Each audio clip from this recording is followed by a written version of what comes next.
Hi friends, ನಮ್ಮ ಚಾನಲ್ಗೆ ನಿಮಗೆ ಸ್ವಾಗತ. ಇವತ್ತಿನ ವಿಡಿಯೋದಲ್ಲಿ ಲೈಟ್ ಮೋಷನ್ ಬಳಸಿ ವಿಡಿಯೋ ಎಡಿಟಿಂಗನ್ನು ಹೇಗೆ ಮಾಡುವುದು ಎಂದು ನಿಮಗೆ ತೋರಿಸುತ್ತೇನೆ. ಮತ್ತು ಈ ವಿಡಿಯೋ ಕೊನೆಯವರೆಗೂ ನೋಡಿ, ನಿಮಗೆ QR ಕೋಡ್ ಸಿಗುತ್ತದೆ. ಈ ವಿಡಿಯೋ ಇಷ್ಟವಾದಲ್ಲಿ ಲೈಕ್ ಮಾಡಿ, ಶೇರ್ ಮಾಡಿ ಮತ್ತು ಸಬ್ಸ್ಕ್ರೈಬ್ ಮಾಡಿ. ಓಕೆ, ವಿಡಿಯೋ ಸ್ಟಾರ್ಟ್ ಮಾಡೋಣ.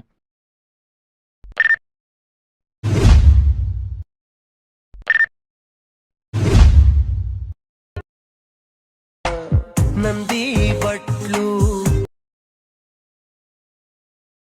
ಕಡೆಯೋ ಊರೋಳ ನಂಗ ಆಣೆ ಮಾಡ್ಲಾ